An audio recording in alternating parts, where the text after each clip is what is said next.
Hi అందరికీ welcome to trend behind science. మీరు ఎప్పుడైనా గతంలోకి వెళ్ళాలని లేక భవిష్యత్తును చూడాలని కలలు కన్నారా? టైం ట్రావెల్ అంటే మనకు సినిమాల్లో, నవలల్లో కనిపిస్తుంది. కానీ ఇది నిజంగా సాధ్యమా? సైంటిస్టులు ఈ విషయంలో ఏమంటున్నారు? ఈరోజు మనం టైం ట్రావెల్ వెనుక ఉన్న శాస్త్రాన్ని తెలుసుకుందాం. టైం ట్రావెల్ అంటే ఏమిటి? మనం రోజు టైం అనేది అనుభవిస్తున్నాం, కానీ టైం అనేది ఒక డైమెన్షన్, మనం వెళ్ళే రోడ్డులా. ఇది కూడా ఒక దిశలో కదులుతూనే ఉంటుంది, పూర్వం నుంచి భవిష్యత్తు వైపు.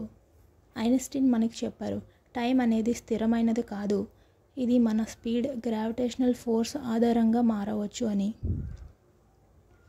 ఐన్స్టీన్ థియరీస్ ప్రకారం స్పెషల్ రిలేటివిటీ, మీరు వేగంగా ప్రయాణిస్తే, ముఖ్యంగా లైట్ స్పీడ్కు దగ్గరగా టైం నెమ్మదిగా నడుస్తుంది.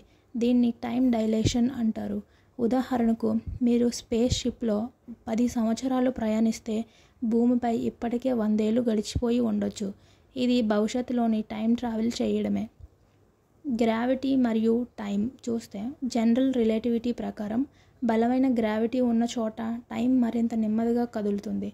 బ్లాక్ హోల్స్ వంటి చోట్ల టైం తక్కువగా నడుస్తుంది. ఇది ఇంటర్స్టెల్లార్ అనే సినిమాలో మనం చూసాం. ఒక ప్లానెట్పై కొద్దిసేపు ఉండగానే భూమిపై సంవత్సరాలు గడిచిపోతాయి. ఇది సైన్స్ ఫిక్షన్ కాదు, శాస్త్ర ఆధారిత నిజం. Time travel to past. భవిష్యత్తులోకి టైం ట్రావెల్ సాధ్యం అనేది చాలామంది శాస్త్రవేత్తల అభిప్రాయం. కానీ గతంలోకి ట్రావెల్ చేయడం చాలా కష్టమైన విషయం. వార్మ్ హోల్స్ అనే సిద్ధాంతం ప్రకారం 2 టైం పాయింట్స్ కలిపే మార్గాలు ఉండవచ్చు, కానీ వాటిని స్థిరంగా ఉంచడం మరియు వాటిలో ప్రయాణించడం ఇప్పటివరకు సాధ్యం కాలేదు. టైం ట్రావెల్కి అడ్డంకులు, చాలా ప్రశ్నలు ఎదురవుతున్నాయి. Time paradoxes. మీరు గతంలోకి వెళ్ళి మీ పూర్వీకుల్ని ఆపితే మీరు పుట్టే పరిస్థితి రాదుగా. Infinity energy. టైం ట్రావెల్ చేయడానికి అంతర్భూతమైన శక్తి అవసరం.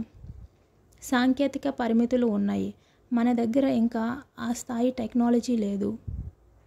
టైం ట్రావెల్ మనకి రహస్యంగా కనిపిస్తేనేం, శాస్త్ర విజ్ఞానం రోజురోజుకు అభివృద్ధి చెందుతుంది. ఒకరోజు ఇది కూడా సాధ్యమవుతుందనే కొందరి విశ్వాసం. మీరు టైం ట్రావెల్పై ఏమంటారు? మీ ఆలోచనలు కామెంట్ సెక్షన్లో తెలియజేయండి. ఈ వీడియో నచ్చితే లైక్ చేయండి, షేర్ చేయండి, ఛానల్కి సబ్స్క్రైబ్ చేయండి.